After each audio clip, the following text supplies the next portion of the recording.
À présent, nous allons entrer dans le vif du sujet pour voir comment se présente le logiciel.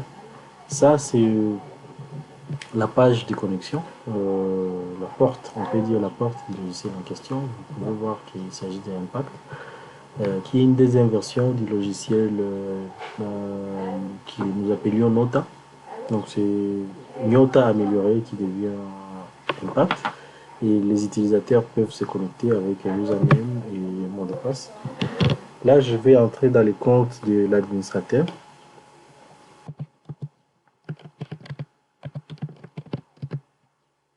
Et je suis déjà connecté comme administrateur du système. Son interface vous donne d'une part le menu. Il y a le menu dashboard, le menu configuration. Bon, on va le voir un à un. Le menu projet pour l'élaboration du projet.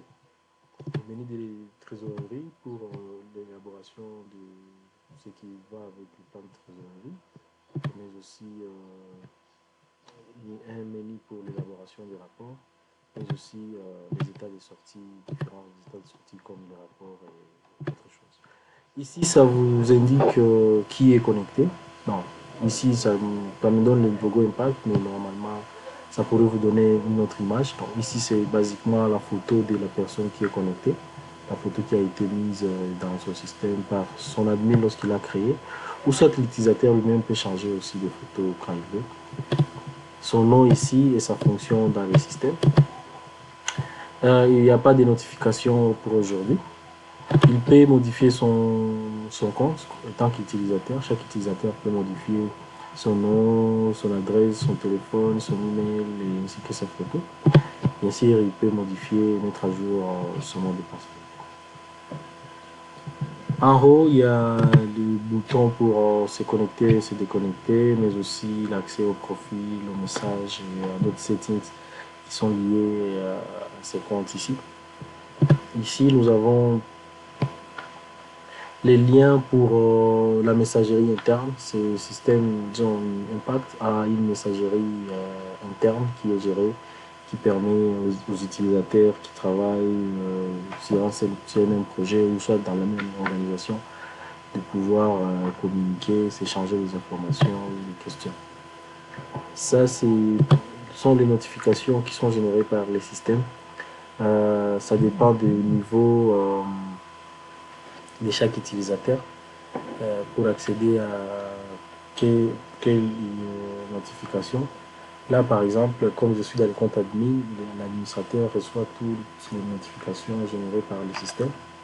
L'exemple, maintenant, là, il y a 30 notifications et qui sont liées aux finances, au projet. Donc, quand il y a une modification sur un enregistrement dans les finances ou dans la partie opérationnelle, l'admin est informé par une notification.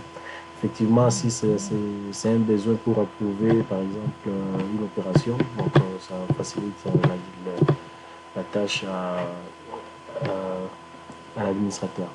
Ici, nous avons d'autres menus pour accéder directement, on peut dire des raccourcis pour accéder directement aux utilisateurs, aux messageries, aux questions, la foire aux questions, les settings, le calendrier et une galerie de photos.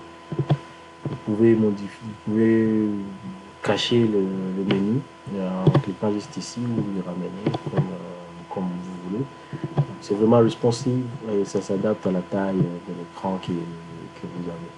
Ça, c'est en bas, c'est pour vous dire les autres utilisateurs qui sont en ligne. C'est important parce que c'est vraiment un travail à la chaîne. S'il y a les autres utilisateurs qui sont connectés, ça vous alerte là-bas, ça vous dit tel est connecté, tel n'est pas connecté. Et ça donne votre statut ici comme agent dans le système. So, ça c'est à première vue ce qui comment se présente quand on vient de se connecter. Le tableau de bord aujourd'hui, il n'y a rien comme activité qu'il faut exécuter, non plus il n'y a rien comme activité qui est en retard parce que normalement ça devrait s'afficher ici s'il y a quelque chose